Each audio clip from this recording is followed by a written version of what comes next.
It's been rough lately. Walking around, I can't help but notice that the world is completely falling apart. COVID-19, what about the 18 other COVIDs? Have been completely ruined human civilization like a simulation gone wrong. People are being held up in their homes until the end of time, it seems. And perhaps it's getting to us. That's a shoe, silly. Serving the same infinite prison sentence, I thought it would only be justified to complain about it if I share what I do to keep myself sane most of the time. I'm Alex Pearl, and these are 5 things that I do at home during COVID.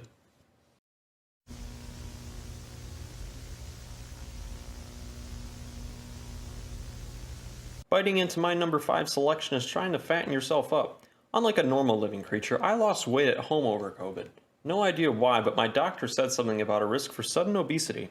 Eating comfort foods is always a surefire way to lift your spirits, at least if your stomach doesn't hate you. I personally love my Cheez-Its and Goldfish crackers. Never leave me alone in a box of either, or you'll come back to a murder scene. Seriously, I think there's something wrong with me. I've eaten a whole gallon of goldfish in less than 3 to 4 days, and yet I somehow still weigh less than a puma. With all due respect, please don't pig out on your favorite snacks. Not all intestines are created equal, and I am sure that I'm a mistake of nature. While these foods will make you feel good in the short term, just please try to limit yourself. Great snacks are ones that you enjoy indulging in, but aren't super horrible for you. Of course, you could eat a box of cosmic brownies if that's your thing, but who likes dying at age 30? Anyways, comfort foods are a great way to distract yourself from the sad reality. The next slice of knowledge is also a sad reality.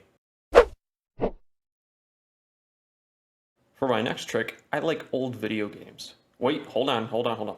Before you decry me as a nerd, let me explain. So I have this thing called a hobby, and it's called playing and collecting old video game consoles. Currently I have a Game Boy, Game Boy Color, Game Boy Advance SP. Yeah, I have a problem, please don't rub it in. Engaging in a hobby you enjoy at home is a great way to spend your time in solitary confinement and can help you learn more about yourself and what you really care about. For me, that is taking old handheld game consoles, beefing them up into awesome gaming machines. What I've done here is taken an old Game Boy Advance SP and shoved it into a new clear shell with a brand new screen. Don't worry that I ripped off the charging port on accident, we don't talk about that. But the system is a great way for me to enjoy my old games and gives me a great project to work on. Now, would I recommend doing this yourself? Perhaps. Should you? Perhaps not. This topic is more about finding a hobby you greatly enjoy and indulging in it at home. And you know what else I enjoy? Fluffy four-legged creatures.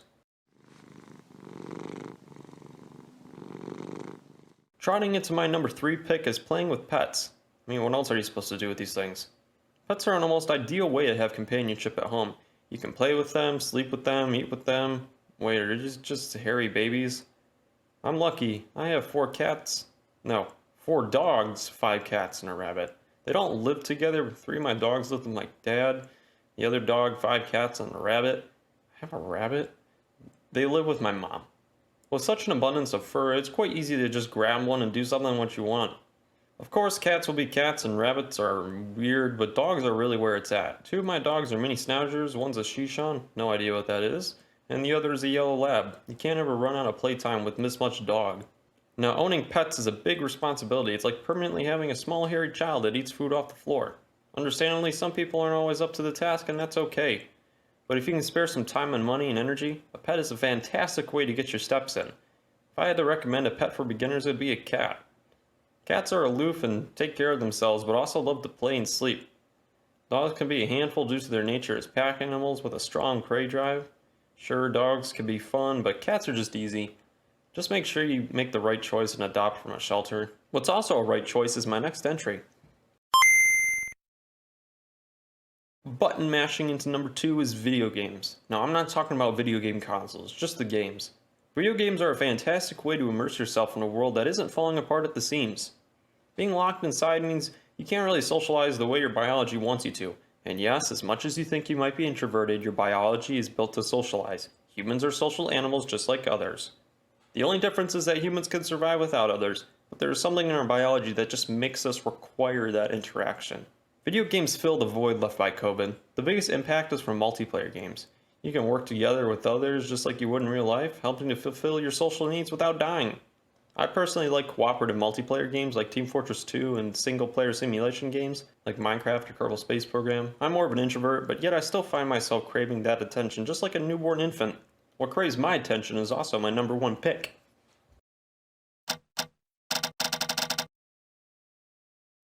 Finally, we made it. Let me give you a second to relax your brain. Okay, your second's over. My favorite thing to do at home during the pandemic is video editing. Seriously, I love it to death. Making content is something that I just truly enjoy.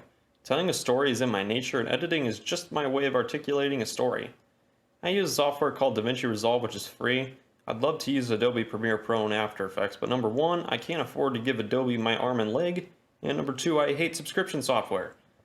Yeah, I get that the Creative Cloud is a thing, but locking your software behind a paywall that's subscription only? That's a deal breaker for me. DaVinci is free and has amazing features, especially its color grading feature, which is the best in the industry.